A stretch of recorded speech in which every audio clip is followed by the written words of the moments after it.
여러분, 매일 사용하는 화장실이 얼마나 위험한지 알고 계신가요? 청결을 위해 매일 사용하는 화장실은 집에서 가장 더러운 곳 중 하나일 수 있습니다. 우리의 일상에서 뗄 수 없는 공간이지만 그 안에 숨어 있는 세균들이 여러분의 건강을 위협하고 있다는 사실을 알고 계셨나요? 변기, 샤워기, 세면대, 문 손잡이 등 우리가 무심코 만지는 모든 곳에 세균이 득실거리고 있습니다. 따뜻하고 습한 표면은 위험한 세균과 박테리아의 완벽한 온상이 됩니다. 이 보이지 않는 침입자들은 수건, 변기 손잡이, 칫솔까지 달라붙어 위장 감염부터 호흡기 문제까지 심각한 질병을 일으킬 수 있습니다. 특히 중장년층과 노인들은 면역력이 약해져 더욱 주의가 필요합니다. 오늘 영상에서는 화장실에 숨어 있는 각종 세균들의 위험성과 이를 예방하기 위한 방법들에 대해 자세히 알아보겠습니다. 끝까지 시청하시고 건강을 지키기 위해 필요한 정보를 꼭 얻어가세요. 여러분의 건강은 여러분 손에 달려 있습니다. 지금 바로 시작합니다. 첫 번째, 칫솔과 치약입니다.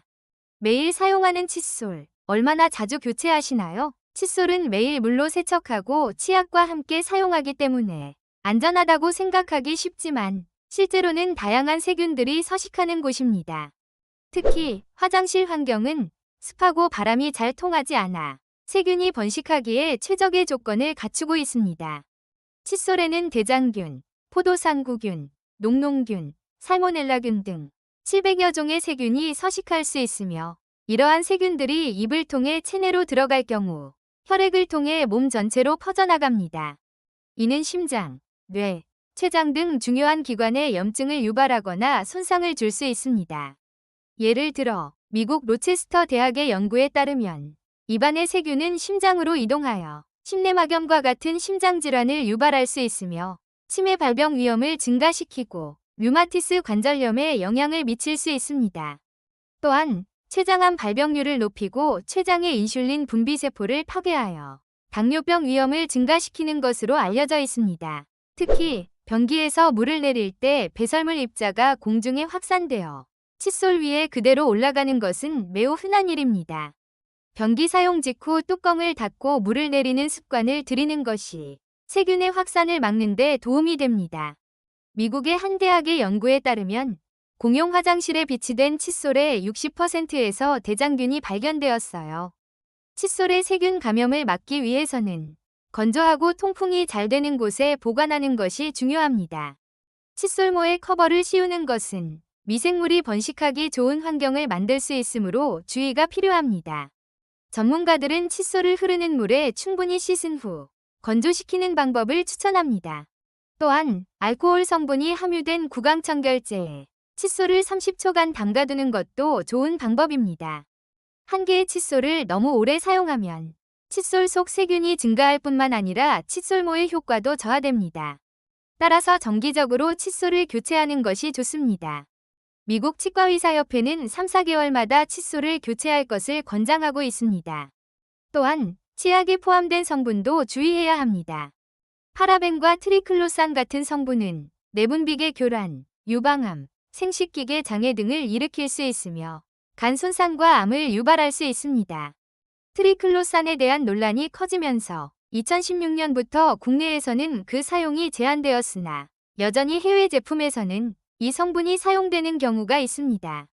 따라서 제품을 구매할 때는 트리클로산의 유무를 꼼꼼히 확인하는 것이 안전합니다. 이렇게 칫솔과 치약의 세균 관리가 단순히 구강 건강을 넘어서 전반적인 건강 관리에 있어 매우 중요한 요소임을 인지하고 정기적으로 칫솔을 교체하고 적절히 관리하는 것이 필요합니다. 이를 통해 다양한 건강 문제로부터 보호할 수 있습니다. 두 번째, 샤워기입니다. 여러분, 샤워기 헤드를 한번 보세요. 각종 오염물이 쌓여 있고 곰팡이가 생겨 있는 것을 보실 수 있을 겁니다. 만약 이를 그냥 사용한다면 샤워가 아니라 곰팡이 샤워를 하게 될지도 모릅니다. 특히 이걸로 입을 헹군다면 공기 중에 노출되는 것보다 훨씬 건강에 좋지 않을 수 있다는 점을 잊지 마세요. 샤워기 헤드는 비결핵 항상균 폐 감염도 유발할 수 있으므로 너무 오래된 샤워기 헤드는 버리고 새 걸로 바꿔주시는 것이 좋습니다. 화장실은 워낙 그늘지고 습하기 때문에 곰팡이가 발생하기 쉬운 환경입니다. 샤워기 외에도 화장실 청소는 매우 중요합니다. 청소할 때 사용하는 세제도 주의하셔야 합니다.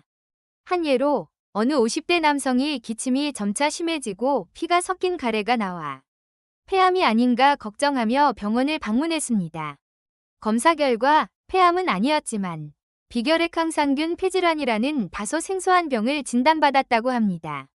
최근 들어 비결핵 항상균 폐질환이 급증하고 있으며 그 원인 중 하나가 욕실에서 흔히 쓰고 있는 샤워기에서 비롯된다고 합니다. 샤워기를 오랫동안 사용하다 보면 내부에 때가 끼면서 수많은 박테리아가 증식하게 되는데 그 중에서도 비결핵 항상균이라는 세균은 온수를 틀 때 수증기와 함께 뿜어져 나와 기관지에 감염을 일으킬 수 있습니다. 비결핵 항상균에 감염되면 기침가래, 객혈, 발열 등과 함께 피로감, 체중 감소, 호흡곤란 등의 증상이 나타날 수 있습니다. 심하면 폐 속에 염증을 일으켜 폐 기능을 저하시킬 수 있습니다. 샤워기의 청결을 유지하기 위해 샤워기 줄과 헤드를 분리하고 식초와 물을 1:1로 섞어 하루 정도 담가놓고 세척하면 세균 제거에 도움이 됩니다. 샤워기를 분리하기 번거로우면 봉지에 식초와 물을 담아 샤워기에 감싸 소독하는 방법도 좋습니다. 샤워기는 최소 6개월에서 1년에 한 번씩 교체하는 것이 좋습니다. 건강을 위해 청결한 샤워기 사용을 실천해보세요. 건강을 지키기 위한 작은 실천이 큰 차이를 만들 수 있습니다. 세 번째, 변기입니다. 변기 안에 분홍색 얼룩을 보신 적 있으신가요? 변기뿐만 아니라 화장실 바닥이나 샤워 부스에서도 이 정체 모를 분홍색 물질이 보일 때가 있습니다. 얼핏 보면 볼일을 본 뒤 남은 찌꺼기 정도로 생각하여 별거 아니겠지 하고 그냥 방치할 수 있지만 사실 이것은 우리의 호흡기에 심각한 감염을 일으킬 수 있는 박테리아 중 하나입니다.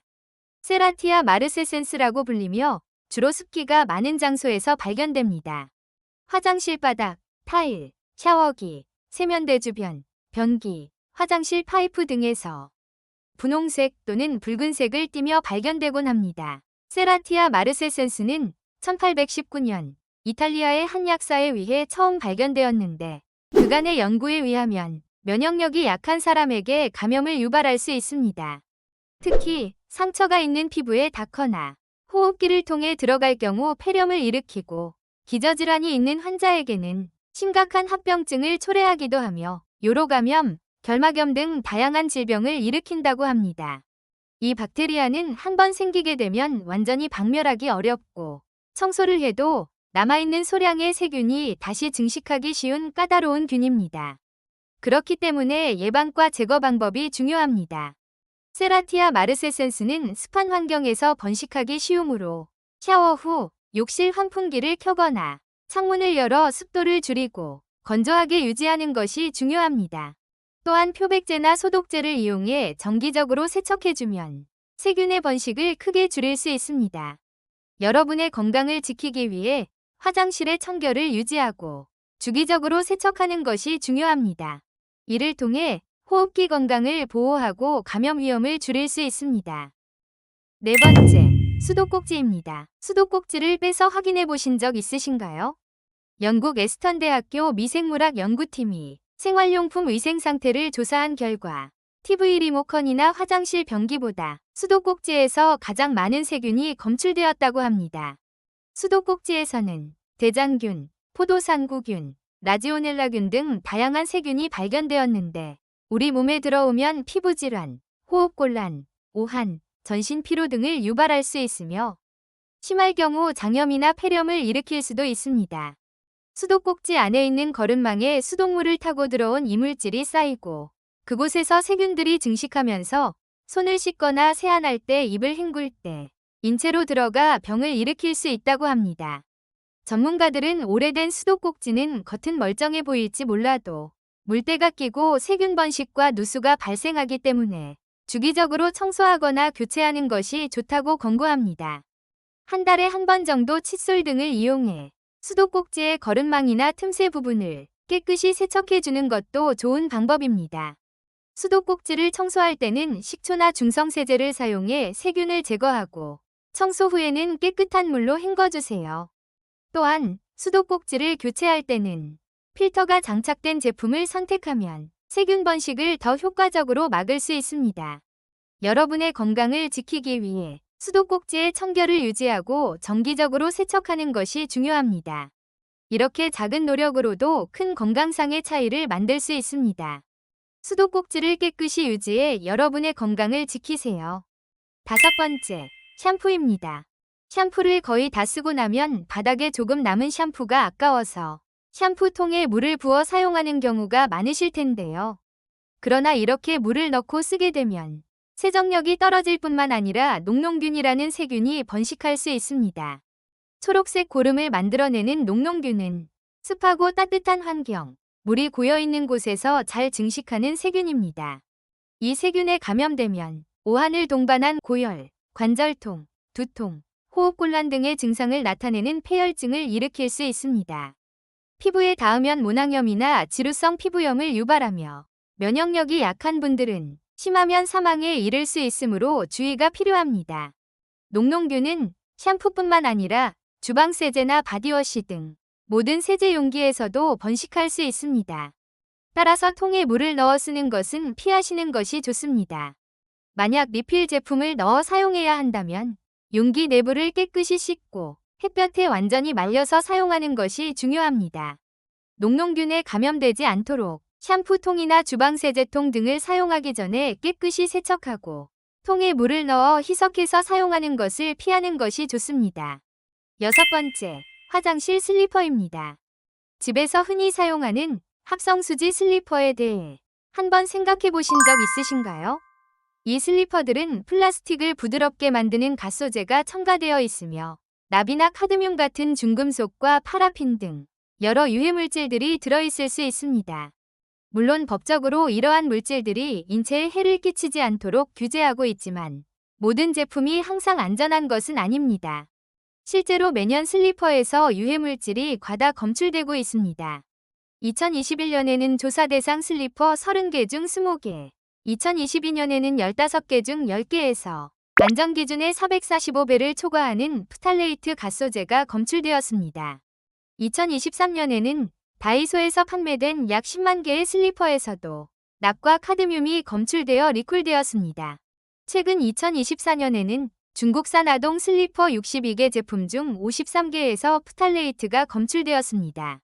프탈레이트 가소제는 내부 수분비 교란 물질로 아이들의 경우 성조숙증을 유발할 수 있습니다. 불임과 정자수 감소를 유발할 수 있기 때문에 매우 주의해야 합니다. 또한 아동 슬리퍼에서 검출된 납은 어린이의 지능 발달을 저하시킬 뿐만 아니라 식욕 부진, 빈혈 등을 일으킬 수 있습니다. 저희 집 화장실에서는 슬리퍼를 아예 없애고 맨발로 들어가 수건으로 닦고 나오는 방법을 사용합니다.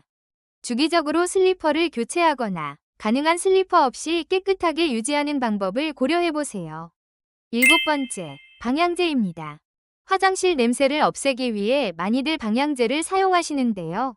사실 이 방향제는 냄새를 없애는 게 아니라 냄새를 향으로 감싸서 악취 대신 향이 맡아지도록 만든 것입니다. 그래서 향이 날아가면 냄새가 그대로 남게 되고 냄새를 없애려면 계속 방향제를 뿌리거나 놔둬야 합니다. 문제는 방향제 특성상 필연적으로 향료가 첨가될 수밖에 없고 여기에 에탄올 같은 방부제, 계면활성제, 색소 등 여러 화학물질이 들어간다는 것입니다. 우리나라 환경부에 따르면 방향제 7개 제품을 조사해봤더니 무려 4개 제품에서 포르말데히드가 기준치를 최대 2.6배 초과하였고 3개 제품에서는 메탄올이 최대 11배 이상 초과되었다고 합니다. 또한 12개 제품은 유통 전 유해물질 검사조차 받지 않았다고 합니다. 포르말데히드는 국제암연구소에서도 1군 발암물질로 정의된 대표적인 발암물질로 비인두암뿐 아니라 폐암, 백혈병의 위험을 높이는 것으로 알려져 있습니다. 물론 방향제를 사용한다고 해서 당장 암에 걸리거나 하지는 않습니다. 하지만 화장실은 환기가 잘 안 되는 공간이기 때문에 이런 공간에서 지속적으로 화학물질에 노출되면 알러지나 염증 반응이 생길 수 있으며 폐나 신경계, 내분비계에도 좋지 않은 영향을 미칠 수 있습니다. 특히 비염이나 천식, 폐질환을 앓고 계신 분들은 화장실에서 방향제를 사용하는 것을 당장 중단하는 것이 좋습니다. 여러분의 건강을 위해 화장실 냄새를 없애기 위한 다른 방법을 고려해보세요. 예를 들어 식초나 베이킹소다를 사용한 자연 재료로 만든 방향제를 사용하거나 환기를 자주 시켜주는 것이 좋은 방법입니다. 8번째, 화장실 문 손잡이입니다. 화장실을 들어가고 나갈 때 한 번씩은 만지게 되는 문 손잡이. 너무나도 당연한 행위이기 때문에 문 손잡이의 청결에 대해 신경 쓰지 않는 경우가 많습니다. 그러나 화장실을 사용하는 동안 손이나 문 손잡이에 묻어있던 눈에 보이지 않는 여러 오염물질들, 예를 들어 대장균, 황색포도상구균, 노로바이러스 같은 병원성 세균들이 문손잡이를 통해 다른 가족 구성원에게 옮겨갈 가능성이 높습니다. 이러한 세균들은 우리 집 화장실뿐만 아니라 공중화장실에서도 마찬가지로 손이 닿는 곳이라면 어디든 존재할 수 있습니다. 세균 감염을 예방하기 위해서는 화장실 용무가 끝난 후 반드시 손을 씻는 것이 중요합니다. 손을 깨끗이 씻음으로써 세균이 다른 곳으로 옮겨가는 것을 방지할 수 있습니다. 또한 문손잡이는 주기적으로 세척해주는 것이 좋습니다. 청결하게 관리된 문손잡이는 세균의 번식을 억제하고 가족 모두의 건강을 지키는 데 큰 도움이 됩니다. 청소할 때는 알코올 소독제나 소독용 티슈를 사용해 문손잡이를 닦아주면 좋습니다. 여러분의 건강을 지키기 위해 화장실 문 손잡이의 청결에 더욱 신경 써주세요. 9번째, 청소 세제입니다. 우리가 흔히 사용하는 청소 세제에는 주의사항이 있습니다. 청소할 때는 고무장갑을 끼고 환기를 시키면서 청소하라는 안내가 있습니다. 그런데 곰팡이가 잘 지워지지 않거나 청소가 어려울 때 락스에 다른 세제를 섞으면 더 강력하고 잘 지워질 것이라고 생각할 수 있습니다. 하지만 이렇게 혼합하면 문제가 생길 수 있습니다. 락스의 주성분인 차하염소산나트륨은 표백과 살균제 역할을 합니다. 이 물질은 산과 접촉하면 독성이 강한 염소가스를 발생시킵니다. 락스를 구연산이나 식초와 섞으면 매우 위험할 수 있습니다. 특히 폐쇄된 장소에서 사용하면 사망에 이를 수도 있습니다. 또한 락스를 뜨거운 물과 섞어도 유해한 가스가 발생할 수 있으므로 반드시 찬물과 섞어 사용하시고 다른 세제와 혼합해서 사용하지 않는 것이 좋습니다. 안전하게 청소하기 위해서는 주의사항을 잘 지키는 것이 중요합니다. 여러분의 건강을 지키기 위해 청소할 때는 항상 주의사항을 잘 따르고 세제를 혼합하지 말아주세요. 마지막 10번째, 뜨거운 물의 사용입니다. 추운 날씨가 찾아오면서 뜨거운 물을 사용하는 빈도가 높아지고 있습니다. 하지만 너무 뜨거운 물은 신체에 부작용을 일으킬 수 있습니다. 특히 뜨거운 물로 머리를 감으면 두피가 자극을 받아 손상될 수 있고 유수분 균형이 무너져 탈모를 유발할 수 있습니다. 인도 코임바토르에서 실시된 연구에 따르면 뜨거운 물로 샤워한 여성들의 모발이 심각하게 손상되었다고 합니다. 또한 미국 마이애미대의 연구에서는 뜨거운 물이 모낭을 약화시켜 탈모 가능성을 높이는 것으로 나타났습니다. 이는 피부 역시 마찬가지입니다.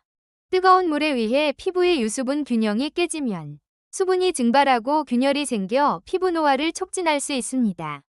따라서 몸을 씻을 때는 약 30에서 35도 정도의 미지근한 물을 사용하는 것이 좋습니다. 손목에 물을 댔을 때 미지근한 느낌이 들면 적당한 온도라고 할 수 있습니다. 피부 건강과 탈모 예방을 위해서는 적절한 온도의 물을 사용하는 것이 바람직합니다. 뜨거운 물 대신 미지근한 물로 샤워하고 머리를 감는 습관을 들여보세요. 오늘 영상이 여러분께 도움이 되셨다면 구독, 좋아요, 알림 설정 눌러주시고 소중한 분들과 이 영상을 공유해주세요. 저는 앞으로도 더욱 유익한 정보를 가지고 찾아뵙겠습니다. 모두 건강하시고 행복한 하루 되세요.